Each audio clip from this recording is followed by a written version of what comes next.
May 5th, 2023 Daily Bread. Passage: Esther chapter 5, verses 1 through 14.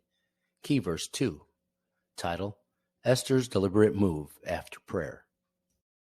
On the third day, Esther put on her royal robes and stood in the inner court of the palace, in front of the king's hall. The king was sitting on his royal throne in the hall, facing the entrance. When he saw Queen Esther standing in the court, he was pleased with her and held out to her the gold scepter that was in his hand. So Esther approached and touched the tip of the scepter. Then the king asked, "What is it, Queen Esther? What is your request? Even up to half the kingdom, it will be given you." "If it pleases the king," replied Esther, "let the king, together with Haman, come today to a banquet I have prepared for him." "Bring Haman at once," the king said, "so that we may do what Esther asked." So the king and Haman went to the banquet Esther had prepared. As they were drinking wine, the king asked Esther, "Now what is your petition? It will be given you. And what is your request? Even up to half the kingdom, it will be granted." Esther replied, "My petition and my request is this.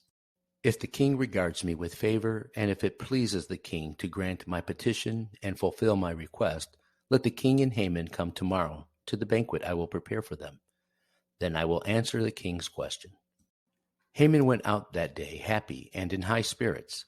But when he saw Mordecai at the king's gate and observed that he neither rose nor showed fear in his presence, he was filled with rage against Mordecai. Nevertheless, Haman restrained himself and went home, calling together his friends and Zeresh his wife. Haman boasted to them about his vast wealth, his many sons, and all the ways the king had honored him, and how he had elevated him above other nobles and officials. "And that's not all," Haman added. "I'm the only person Queen Esther invited to accompany the king to the banquet she gave, and she has invited me along with the king tomorrow. But all this gives me no satisfaction as long as I see that Jew Mordecai sitting at the king's gate."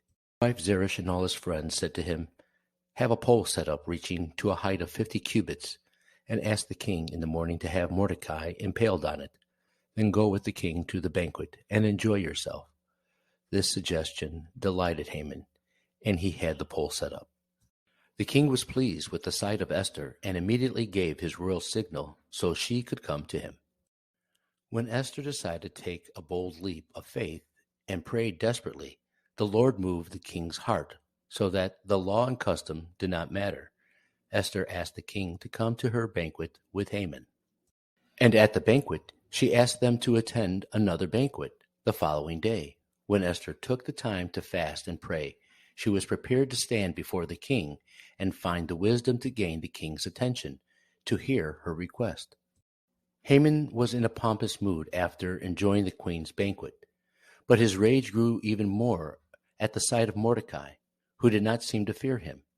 After consulting his wife and friends to relieve his anger, Haman set a pole to hang Mordecai. At the time, Haman seemed like a great threat, but in spiritual reality, he was rather the one to be pitied, with his heart hardened without hope for the mercy of the Lord. Prayer. Father, thank you for allowing us to come and pray in times of distress. Guide us with your wisdom as we humbly come to you. One word: Esther's prayer and wisdom.